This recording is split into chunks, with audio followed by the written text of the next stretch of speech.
Ngayon naman alamin na natin ang magiging lagay ng panahon sa mga susunod na oras mula kay April Enerio na nagulat ng live mula sa Pag-asa DOST. April?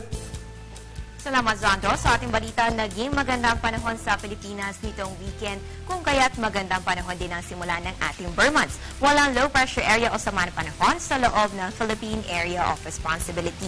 Ngayong Lunes, mahinang hanging habagat lamang ang nakakaapekto dito sa may extreme northern Luzon tulad ng ating nakikita sa ating MDSAT imagery. Halos konti lamang ang makaulapan except dito nga sa may Hilaga. Bakit nga ba dyan lang nakakaapekto ang southwest monsoon?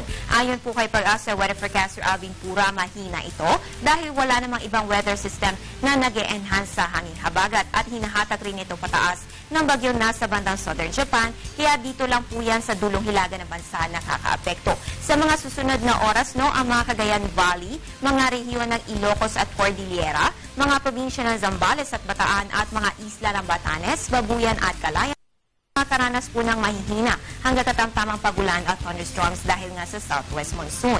Habang dito naman sa Metro Manila at natitirang bahagi ng Luzon, buong Kabisayaan at buong Mindanao ay makaranas po ng magandang panahon na meron lamang mga localized thunderstorms. At dahil Burr months na, inalam natin kung ano nga ba ang aasahan lagay ng panahon ngayong September. Ilang bagyo kaya ang aasahan ngayong buwan at ano-ano ang mga weather systems na iiral sa Philippine Area of Responsibility. Narito po ang sagot mula kay Pag-asa Weather Forecaster Alvin Pura. Sa ngayon, nag-average tayo ng 3 bagyo, subalit pwede pa yung umabot ng 4. At pag ganitong Burr months, meron pa rin tayo tinatawag na monsoon trough o yung ating intertropical convergence zone ay active pa rin. Subalit magkakaroon na tayo ng easterlies niyan o yung hangin na nanggagaling sa silangan or pa-transition period na po tayo papuntang amihan.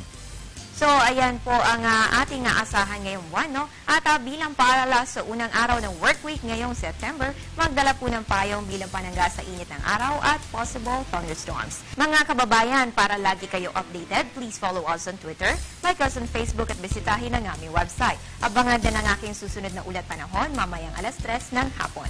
At yan ang pinakauling balita mula dito sa Pag-asa DOST. Ako po ang inyong weather girl April Enerio para sa Telebisyon ng Bayan. Balik sa iyo, Sandro. Maraming salamat sa iyo, April Enerio na nagulat ng live mula sa Pag-asa DOST.